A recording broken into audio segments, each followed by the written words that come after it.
all right. What is going on, ladies and gentlemen? This is Travis, and I have Mr. Daniel Quintero here today. We are doing our fourth episode of MOVE, which stands for Motivation, Opportunities, Validation, and Education. And today, what we're going to be talking about is a subject that may be a little uncomfortable for some people that have not necessarily seen this in their life. But the topic of our conversation today is unconditional love. And this is something that we kind of every week come up with a theme of what we're going to talk about. And it's always kind of fun how the themes actually transpire. A lot of the times they come out of some real life conversations that Dan and I work on through the week because he is very much my mentor, a coach, and he's my business partner. And sometimes people don't necessarily understand the relationship that we have with each other. But when I got into this business very early on, I got connected with Dan. And I actually remember you putting your hand on me and having a conversation with me. And what you did is, I tell people, you drilled me emotionally and you hit me right in the heart. And I did not necessarily understand because I've been an independent contractor for the better part of my life. I haven't necessarily had to be held accountable or to answer to anybody previously. And so we started doing Move. Dan started this as an in-person thing, which I absolutely loved, but I wanted to blow this up into a bigger audience because I believe that some of the conversations that were coming out of the room, they were very authentic. They were very different from what, if you were in a coaching environment, what you might expect. And if somebody has never been with a professional coach, they don't have any idea what that looks like. And so sometimes people think maybe we talk a lot about real estate when we're working together, but the reality is that we're in a business where emotions really matter a lot, and what we do is super emotional. And so I learned this about last year, probably in November, is if I don't make myself emotionally available, I cannot really connect with my clients. And so what I think is really beautiful about this relationship and why Dan and I do this is because we are not necessarily alike. We don't always agree about things. As a matter of fact, sometimes we actually really, really disagree about stuff to the point where it's I'm on the black side and he's on the white side, or the sky is blue or the sky is green. It can be polar opposites, but what's beautiful is that when we come together, we develop each other, we work on this in this space. And so I just think it's beautiful that we've been able to open it up to the world. And I'm going to turn it over to Dan and let him take over. Thanks, Travis. I appreciate that. So, the question I have today, or the statement I want to make is life isn't what happens to you, life is how you respond to what happens to you. So, what do I mean by that? So, from the beginning of time, there's stories that are presented to us, and even in our own personal lives, if we look back to when we were very young and we began to remember the very first, this is a funny story, but the very first thing I can audibly, visually remember in my head as a little boy, I was, I guess I'm going to say 2 years old. And I had taken off out the front door, wandered out the front door or whatever, and walking down the sidewalk, I went down the street, heading south to the street corner. I actually crossed the street to go to the other side, and I was on the sidewalk, and all I had, I didn't hardly have anything on. All I had on, I think, was my underwear, and I'm not sure if I even still had diapers on or not. But all I remember is my sister, my older sister Dawn, coming out the front door screaming at me, "Get back here! Get back here!" And sure enough, I do what she says because she's screaming at me. So I come running up to her and I put my arms up to her, so she can pick me up. And she certainly did pick me up, and she lifted me up over her knee and she spanked me very hard. That's why I'm sure I remember it. That's the first thing I can remember. So here's the thing. Life isn't about what happens to you. It's about how you respond to what happens to you. And so that's my first memory. Obviously, what my sister did for me, she did out of love. being concerned about me, being that young, wandering off, actually crossing the road on my own. So that's the so when I say think back to history or to time and the stories that you heard, think back to the time when you were really young and unconditional love was displayed to you. Me growing up with a single parent, my mother displayed unconditional love for me all the time. The things that she gave up in her life for me, and in the form of unconditional love, and then realizing that everything that I have done since then, learning from those experiences going forward, it took many years of developing, maturing. A lot of it's maturing. When you're so focused in your life about yourself, and most of my youth, there was actually a term that was called the me generation. And the me generation was everything was evolved around you and what feels good to you, and doing what feels good to you. I mean, if other people don't like it, that's fine. You're doing what's best for you. You come first. You can't make anyone else happy until you know, everything's taken care of for you first.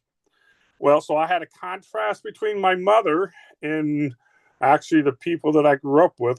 My sister Dawn, like I said, she took care of me a lot growing up.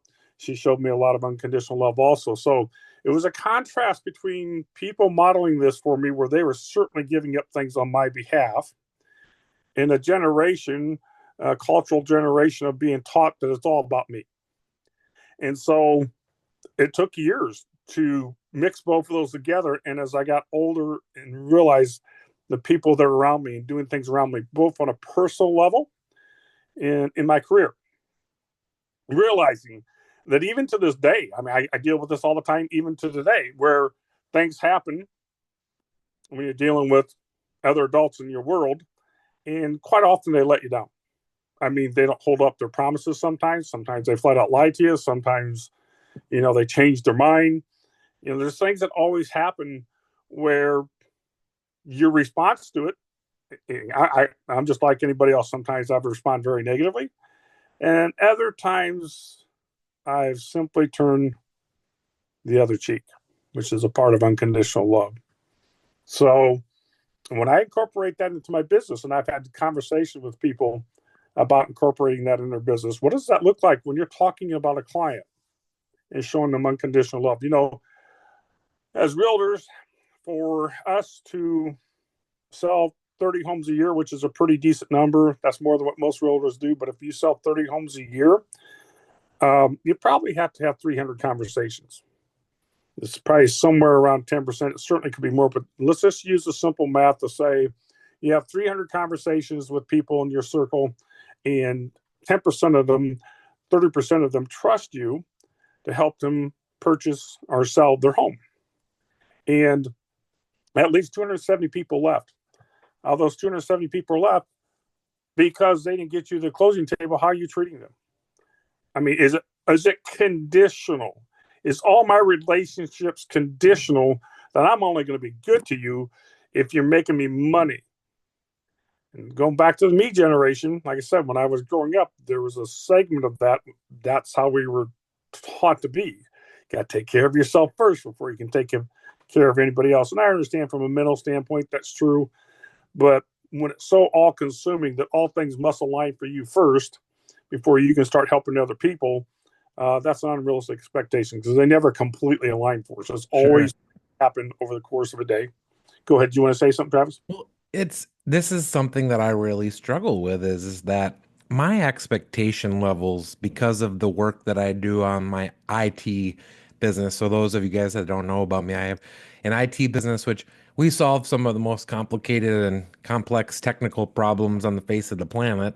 And so the expectation from the IT client is that I come in and I'm the seasoned expert, and I come in because they're wanting my opinion and they want me to tell them what to do.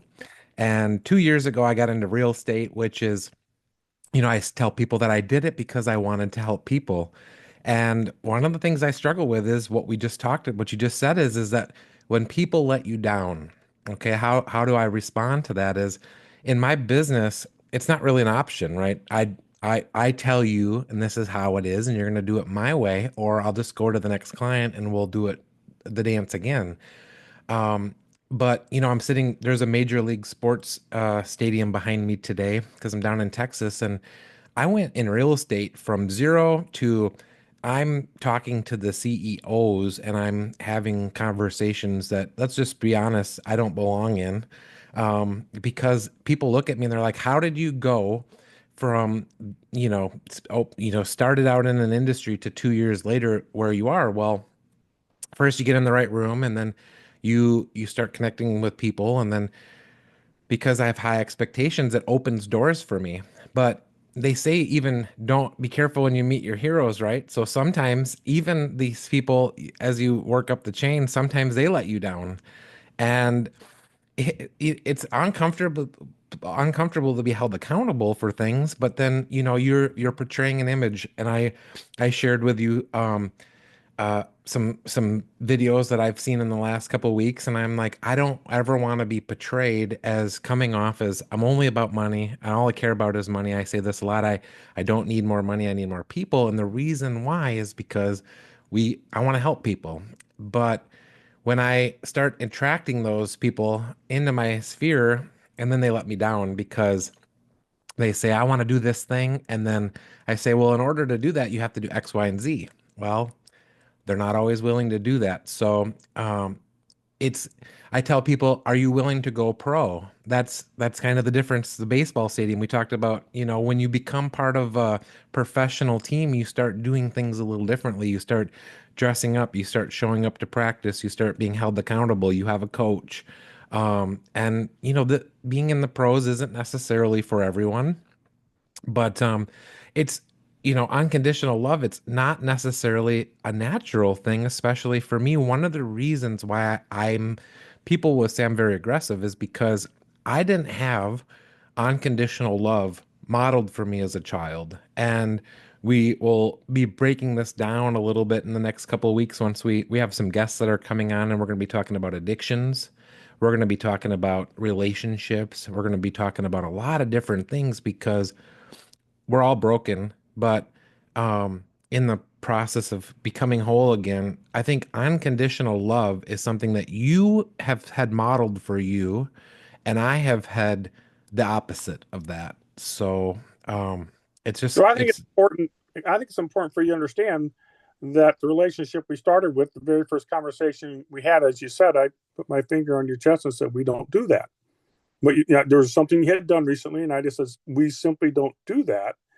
And I was showing you unconditional love from the standpoint of, we don't do that. I'm not kicking you out. Hey, Travis, we don't do that. We're kicking you out. It was, Travis, we don't do that.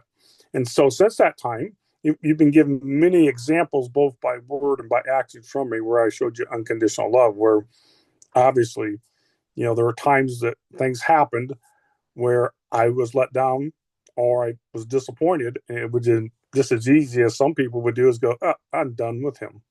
So I have a very long track record, and people don't understand this about me, where I have people in my circle that I maintain and keep in my circle simply because they still want to be there, and I show them a lot of unconditional love. In other words, they disappointed me over times. I give people a lot of second chances. That's what was demonstrated for me. That's what my Bible teaches me. Jesus Christ came for the fallen, right? And we're told in those words that you can come anytime. You're not too young. You're not too old. You can have fallen many times. You can have committed the worst sins imaginable. You can still come. So this is ingrained in me. So it's very hard for me to completely push someone away, even though they've let me down. They've broken promises. They didn't follow through with what they were doing. I still have my hands held open. And you can attest to that. it's hard because people um I myself, I got in this industry and I have a little bit of a history, and when I got in the industry people found out about that history, and I've toyed with, do I be upfront and honest and I put the bad stuff on the table right away? Because I'm just, people wonder, why are you so transparent? Why do you just, I just give stuff up. I don't like to hold a lot of secrets. I just put the cards on the table, and you either take me for what I am or you don't, right? And so naturally, I'm abrasive. To be honest, I push people away because of I'm very confrontational. I will literally just come to you and say, "Hey, I don't like that you did that." Like that's kind of what you did to me if do you not care? This is a thing that I ask people a lot of times when they're doing if they've let me down, I ask them, "Do you not care?"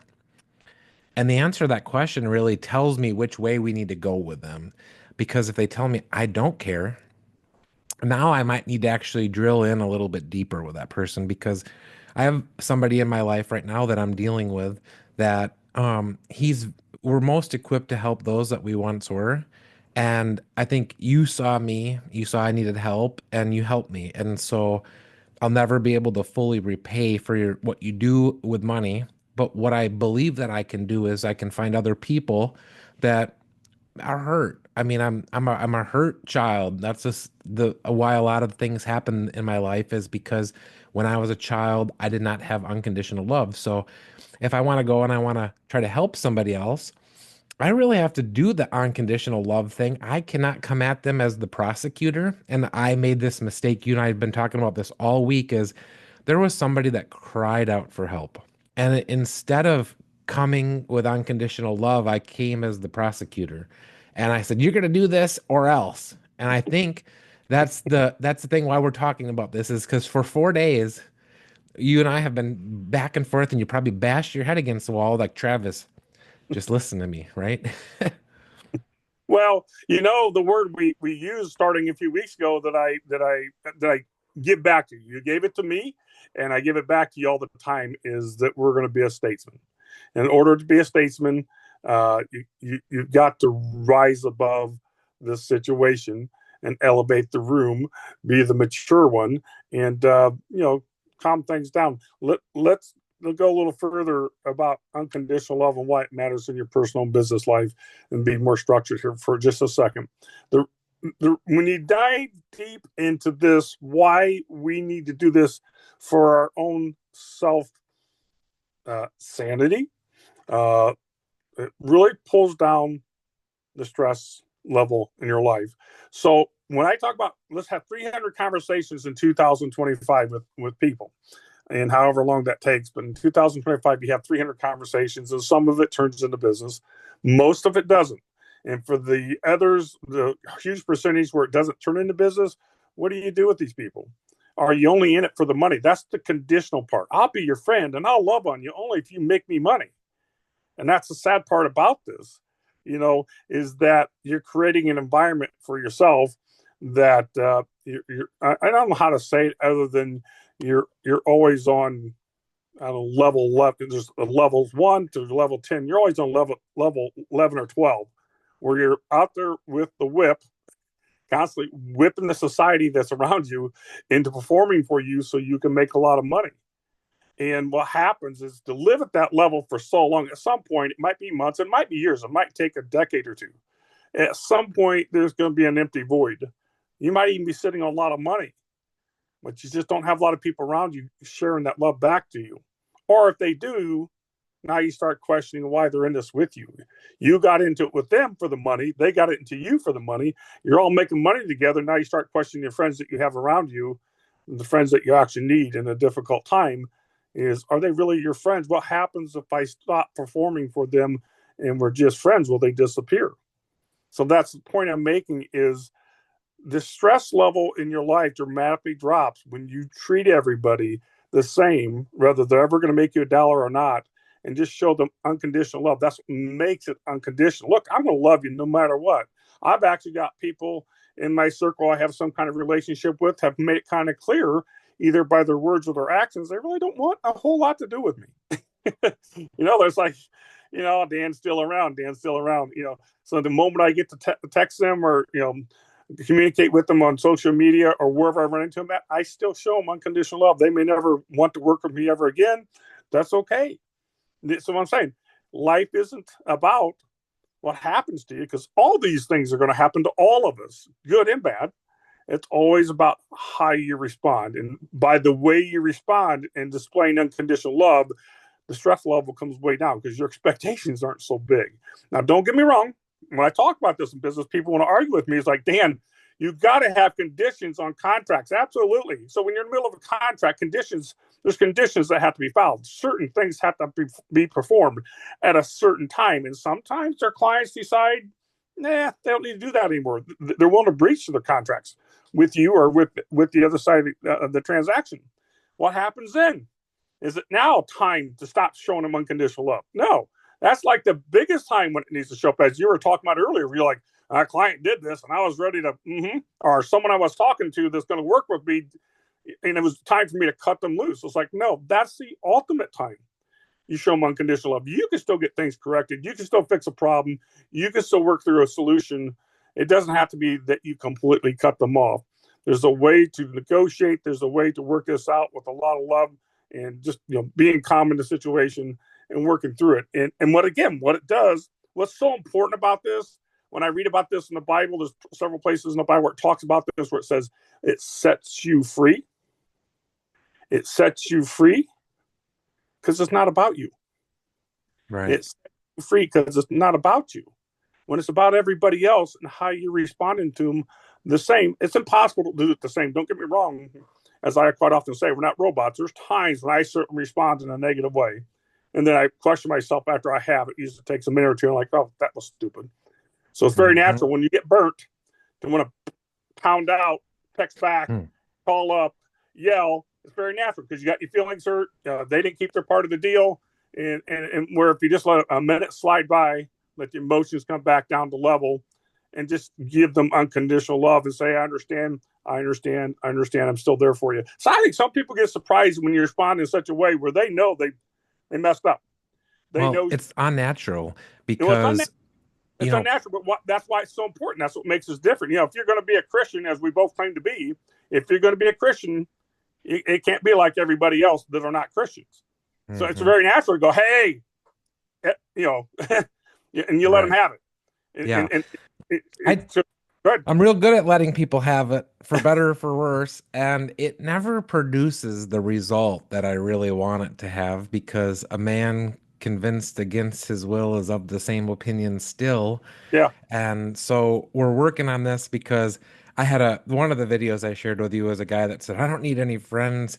I just need allies. And I put him on point and I kind of called them out. And for better or for worse, it may or not pan out for me. But I just told him, I said, hey, just so you know, this type of messaging that you're putting out in the marketplace is going to attract certain people that are going to come to you. And if they come for the money, they leave for the money. And to your point there is that when you start attracting people into your life because maybe you have flashy clothes or flashy cars or certain nice things, then a certain people will come to you at that point. And then those people, like I said, like you said, as soon as the money is gone or as soon as they're not benefiting off the relationship, they disappear. And so I look for people that stay in my life in ways that maybe this is even a coping mechanism and this is like trying to push people away to see who stays around and I really resonate with the people that are willing to be vulnerable with me and to call me and put me on task and I think that's part of growing and getting better and trying to understand like you said to be a Christian and to really claim, to follow Jesus is that he was the person that was associating with the very people that a lot of us in this world are, whatever, maybe we're afraid or we're uncomfortable. I even am a hypocrite with this as, sometimes when I see people that have had a criminal record, I'm the first person to judge that person. And I heard this crazy concept, and probably people may not like this thing, is Hitler goes to heaven, right? If you truly believe that He certainly could have. We don't know, but he certainly could have. You don't know what he did in the last moments of his life. if you ask for forgiveness, like you said, if imagine if God just is like, well, yeah, I know what I said about that whole thing is as if you accept me and everything, but nah, it's not convenient for me anymore.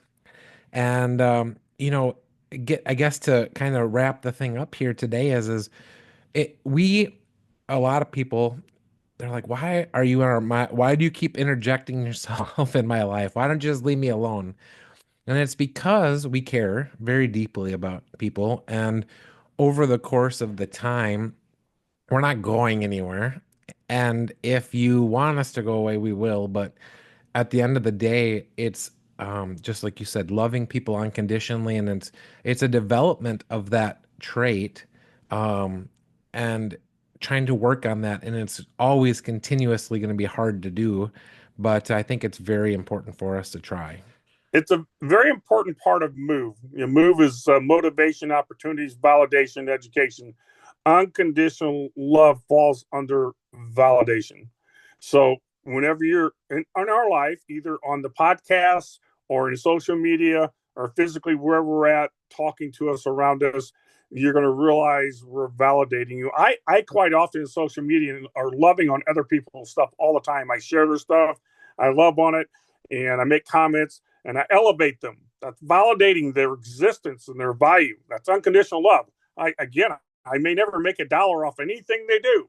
That isn't the, that would be conditional. If I was doing those things for them conditionally, expecting them to line my pockets, that's conditional. That's not unconditional love. I give it to them regardless.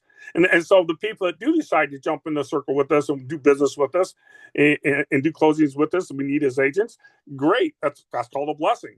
But in general, that's 90% of the time that's never going to happen. So I still treat all those other people, those other 90%, with unconditional love. This relationship's unconditional, whether you want it to be or not. From my side, it's unconditional, and that's aspiring to a higher level. That elevates us to a higher level if we can actually live that life on a consistent basis, and that's part of what Move's about. And that's why we share this to people, and we hope they come in and share with us, and we can move their life in a direction where they understand unconditional love. They can model unconditional love to their family, to their friends, and to anybody they're in business with. And it brings the stress level way down because the expectations have been pulled down from the standpoint. I know people are going to disappoint me. I'm still going to love them.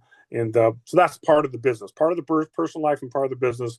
Obviously, contracts must be followed, but you have to develop. This takes a lot of development over time. Like I said, I've had two different lives I've lived. And as I've gotten older, I've incorporated this more and more. And as I do it more and more, I'm just being honest with you guys. As I do it more and more, my life gets better. Not necessarily richer, not necessarily wealthier. Sometimes I make a lot of money. Sometimes the closings are down and I don't have as much.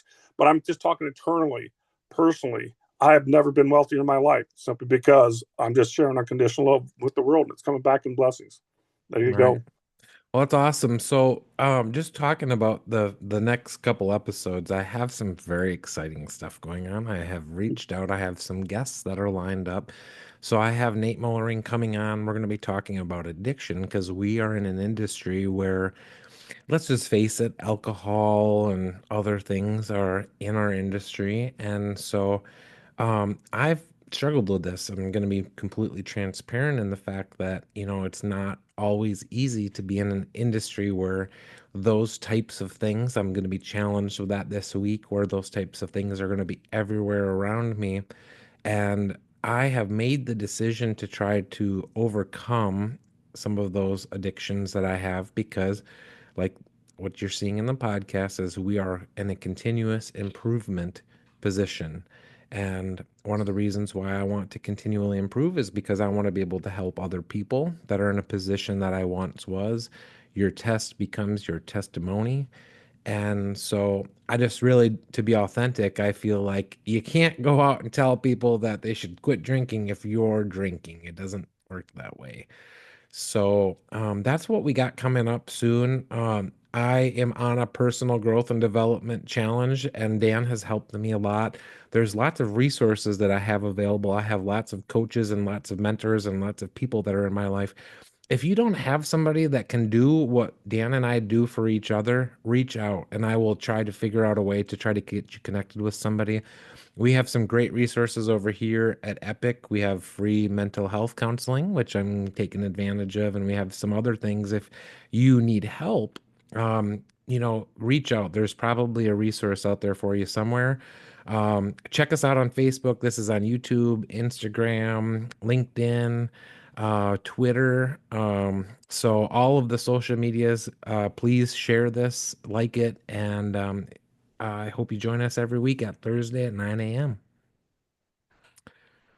Awesome. Anything else, Dan? No, that's it. That's it. It's been fantastic, fantastic day, and I'm looking forward to the response. And we're here for you guys. So Yeah, let us know what you think about the podcast. Feedback is love. We welcome your honest feedback. We do this for you, not for us. So looking forward to talking to you soon.